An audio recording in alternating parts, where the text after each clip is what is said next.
பலஸ்தீனம் காசாவில் 260 நாட்களாக இஸ்ரேலிய இனப்படுகொலை செய்த காரியங்கள் மற்றும் அவர்கள் சாதித்தவை என்ன? அடுத்ததாக ஹிஸ்புல்லா போராளிகள் மேற்கொள்ளும் தாக்குதலை பற்றி மற்றும் யெமெனிய கௌதிய படைகளின் அதிரடி நடவடிக்கைகளை பற்றி இந்த தகவல்களை இந்த காணொலியில் முழுமையாக பார்ப்போம். யேமன் ஆயுதப்படை 150 கிலோ எடையுள்ள மருந்துகளை சுமந்து கொண்டு போர்க்கப்பலை தாக்கும் தூவான் படகு சோதனை காட்சிகளை முதன்முறையாக கௌதிய குழு காட்சிப்படுத்தியுள்ளது. இதனை கண்டு அமெரிக்கா இஸ்ரேல் வியந்து போயுள்ளது. இந்த சிறிய வகை போர் படகினால் அமெரிக்காவின் விமானத்தாங்கி கப்பலை கூட தாக்கி அழிக்கும் வல்லமை உள்ளதாக தெரிவிக்கப்பட்டுள்ளது. அதிவேக படகாகவும் தற்கொலை படகாகவும் இது காண்பிக்கப்பட்டுள்ளது. ஹமாஸ் படை அதிரடி தாக்குதலில் 2 உயர் அடுக்கு வீரர்கள் கொல்லப்பட்டது ஐடிஎஃப் தெரிவித்துள்ளது. அதன் ஆதாரங்களில் இருந்து மேற்கொள்ளப்பட காட்டியதாக இஸ்ரேலிய இராணுவ ரவாவில் நடவடிக்கைக்கு பிறகு போரின் முடிவை அறிவிக்க விரும்புகிறது. அதற்கு பதிலாக ஹிஸ்புல்லாவை தாக்கி இஸ்ரேலிய இராணுவத்தின் வலிமையை உலகுக்கு காட்டுவதற்கு விரைவாக வெற்றியை பெற ஐடிஎஃப் விரும்புகிறதாக தெரிவித்துள்ளது. அமெரிக்க வெளியுறவு விவரங்கள் ஹமாஸின் 80க்கு அதிகமான சுரங்கப்பாதை வலையமைப்புகளை இன்னும் பயன்படுத்தக்கூடியதாக உள்ளதாக தெரிவித்துள்ளார். இந்த ஜூன் தொடக்கத்தில் இருந்து இன்று வரை ஆக்கிரமிப்பு இராணுவத்தில் 21 பேர் இறந்துள்ளதாக அதிகாரப்பூர்வமான அறிவிப்புகள் வெளியிடப்பட்டுள்ளது.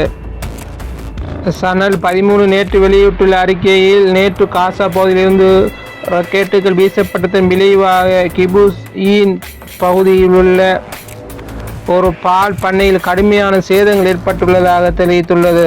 மற்றும் மெல்சிசான் மருத்துவமனை காசா பகுதியிலிருந்து காயமடைந்த 4 வீரர்களை ஹெலிகாப்டர் கொண்டு சென்ற அவர்களின் ஒரு நிலை கவலைக்கிடமாக உள்ளதான காட்சியிலும் வெளியாகியுள்ளது. இஸ்ரேல் பெரும் தோல்வியை காசா போருக்கு பிறகு ஹமாஸின் பலத்த அதிகாரத்தை உணர்த்த தவறியது. மேலும் இந்த இயக்கம் காசா பகுதியில் வசிப்பவர்களிடம் பெரும் ஆதரவை பெற்று வருகிறதாக மேலும் குறிப்பிட்டுள்ளார். ஹமாஸ் பலஸ்தீன அரசாங்கத்தை அங்கீகரிப்பதற்கான ஆர்மீனியாவின் அறிவிப்பை நாங்கள் வரவேற்கிறோம் மற்றும் நமது மக்களின் உரிமைகளுக்கான சர்வதேச அங்கீகாரத்தை ஒருங்கிணைப்பதற்கான பாதையில் இது ஒரு முக்கியமான படியாகவும் கருதுகிறோம் என்று தெரிவித்துள்ளது ஹமாஸ் அமைப்பு.